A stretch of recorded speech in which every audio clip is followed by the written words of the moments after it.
Bonjour mes amis, j'espère que vous allez bien aujourd'hui.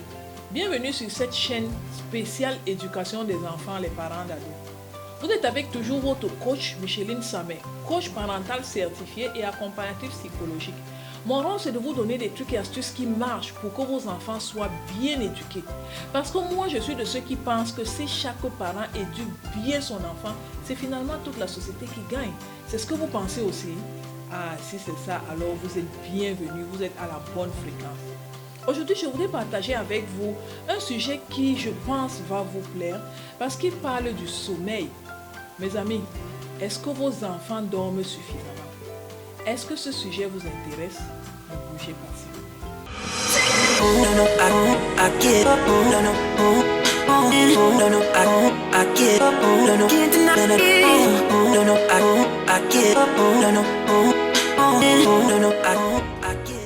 Mes amis, sachez que dormir est important pour l'enfant. Lorsque l'enfant dort, son corps se repose. Lorsque l'enfant dort, son cerveau se repose. Et pendant que son cerveau se repose, en fait, il classe toutes les informations de la journée. Il se régénère et lorsque l'enfant se relève le matin, il a toute l'énergie pour attaquer la nouvelle journée. Le sommeil est nécessaire pour que l'enfant se repose des activités de la journée. Vous savez, beaucoup de choses occupent l'enfant. Vous avez remarqué à quel point ils sont turbulents, à quel point ils s'agitent, n'est-ce pas? Toutes ces choses, le cerveau enregistre ce qui se passe. Et c'est pendant qu'il dort que le cerveau se repose de toutes ces choses. Donc le sommeil est très important pour l'enfant. Comme vous le savez, j'ai deux enfants, je vous l'ai dit ici plusieurs fois, qui sont deux grands adolescents. Et il y a une scène que j'ai vécue chez moi plusieurs fois. Je ne sais pas si vous l'avez vécue aussi chez vous. Vous allez le mettre dans les commentaires. Lorsque je me lève la nuit, je vois la lumière sous la porte de mes enfants. Et c'est à des heures tardives. Je vois la lumière et lorsque je vais ouvrir leur porte, je me rends compte qu'ils ne dorment pas. Soit ils sont en train de lire, soit ils sont en train de manipuler le téléphone, soit ils sont en train de faire quelque chose, mais ils ne dorment pas. Et c'est à des heures vraiment indues. Est-ce que ça vous est déjà arrivé? Aujourd'hui, nos enfants ne dorment plus beaucoup. Lorsque je leur demande pourquoi vous ne dormez pas, ils me répondent qu'ils n'ont pas sommeil. Sauf que lorsqu'ils n'ont pas sommeil, ils n'éteignent pas la lumière. Ça veut dire que leur cerveau reste actif et ils ne sont pas reposés. Est-ce que vous avez déjà remarqué cette scène chez vous? Qu'est-ce qu'il faut faire lorsque l'enfant ne dort pas? Et comment l'accompagner? Voici quelques astuces que j'ai pour vous.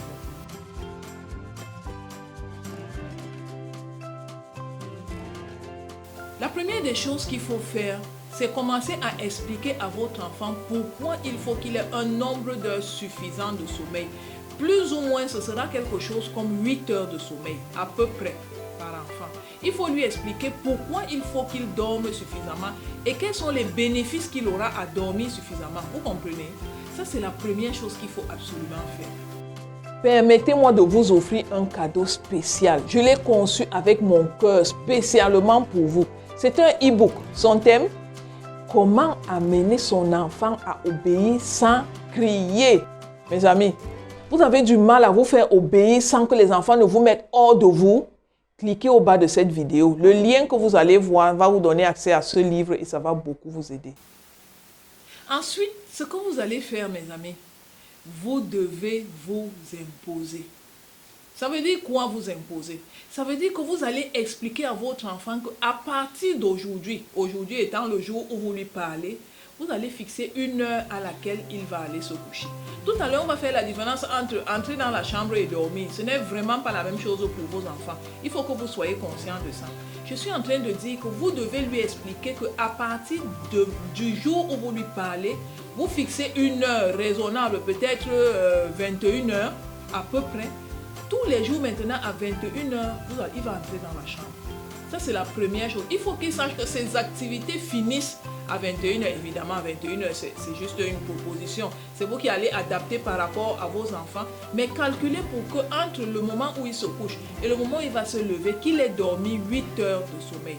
Donc, vous devez absolument lui expliquer pourquoi il doit dormir, mais vous allez lui fixer un moment où il doit aller dormir et vous allez vous imposer pour que ce soit ça. Ça veut dire que vous devez vous discipliner pour que tous les jours à 21 heures, que vous lui demandiez d'aller se coucher.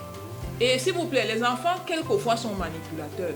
Ils vont vous dire, attendez, maman, je veux d'abord finir ça. Papa, attends, je finis ça, ainsi de suite. Ne cédez pas, mes amis. Qu'ils sachent qu'à 21 h, il va arrêter toutes ses activités. Si vous le faites la prochaine fois, quand il sera 21 h dans quelques minutes, il va se dépêcher de conclure sa journée de travail parce que justement, à 21 h, il devra aller se coucher. Autre chose que vous devez savoir, c'est que le sommeil de l'enfant se prépare. Vous comprenez? C'est très important de savoir que le sommeil de l'enfant se prépare. Souvent, on n'y pense pas beaucoup, n'est-ce pas?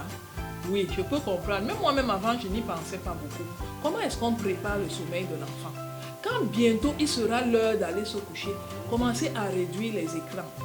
Commencez à réduire le bruit. Commencez à réduire même la luminosité si vous pouvez. Commencez à créer le calme. Créer un environnement qui favorise le sommeil pour que petit à petit, l'hormone du sommeil, qu'on appelle l'endorphine, commence à se sécréter dans son corps.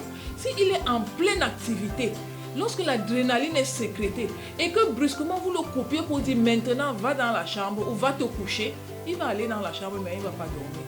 Parce que son corps n'est pas en mode sommeil. Donc sachez que c'est très important de préparer le sommeil de l'enfant. Si vous ne le faites pas, il ira dans la chambre, ce sera différent d'aller dormir. Maintenant, vous avez préparé le sommeil de l'enfant. Il sait déjà que c'est l'heure d'aller se coucher. Mes amis, lorsque l'enfant entre dans la chambre, arrangez-vous à lui enlever tous les appareils électroniques qu'il est susceptible d'aller utiliser dans la chambre. Moi, je vous ai dit que j'ai de grands adolescents. Quand je passe dans la nuit, il est peut-être 2 h du matin, je vois la lumière sous la porte de mes enfants. Lorsque j'ouvre la porte de l'un d'eux, à votre avis, je trouve quoi? Il peut être en train de manipuler son téléphone, par exemple. Ou alors, il peut être en train de lire. Bref, il fait des choses qui gardent son cerveau en éveil, alors que son cerveau devait être en mode repos. Donc, si vous lui enlevez le téléphone, pour qu'il n'ait pas accès à WhatsApp, Internet et toutes ces choses, ou s'il a autre chose qui peut l'occuper dans la chambre, si vous lui enlevez ça, il va tourner en rond. Avec toute la fatigue de la journée, à votre avis, qu'est-ce qui va se passer? Vous allez trouver qu'il s'est endormi, n'est-ce pas? Donc, accompagnez-le dans le sommeil en lui enlevant, entre guillemets, les tentations pour que lorsqu'il entre dans la chambre, qu'il aille se coucher. Évidemment, on prépare le sommeil aussi, vous avez dû le remarquer, on prépare le sommeil aussi de l'enfant en l'envoyant prendre une douche. Certains enfants, lorsqu'ils prennent une douche, pour certains une douche froide, pour d'autres une douche tiède, ça les aide aussi à trouver le sommeil.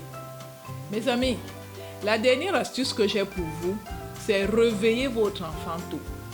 Oui, vous avez très bien compris. Réveillez votre enfant tôt. Si l'enfant a dormi tard et vous le réveillez tôt, à votre avis, qu'est-ce qui va se passer? Il n'aura pas eu assez d'heures de sommeil, il ne sera pas assez reposé. Lorsque le soir va arriver, il va avoir sommeil parce qu'il ne s'est pas assez reposé. Donc, si vous voulez accompagner votre enfant à bien dormir, une astuce, c'est de le réveiller tôt.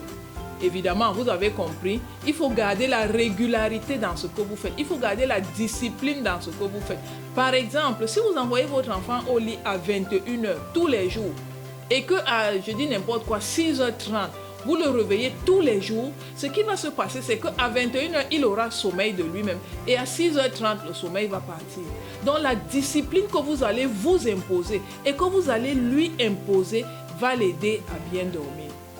Vous avez déjà compris. Un enfant qui ne dort pas bien n'est pas un enfant concentré. Un enfant qui ne dort pas bien n'est pas un enfant assidu. Un enfant qui ne dort pas bien est un enfant distrait. À la fin, il tombe même malade. Un enfant qui ne dort pas bien vous fatigue vous-même. Parce que vous n'avez pas un temps pour vous. C'est nécessaire que vos enfants dorment et que les enfants dorment suffisamment. Voilà, c'est ce que je voulais vous proposer aujourd'hui. Je ne sais pas, qu'est-ce que vous faites pour que vos enfants dorment? Qu'est-ce que vous faites pour qu'ils dorment assez? J'aimerais avoir ça dans les commentaires. Ça peut moi-même m'édifier. Ça peut édifier les autres parents de notre communauté. Voilà, c'est ce que je voulais partager avec vous aujourd'hui. À la prochaine dans une autre vidéo.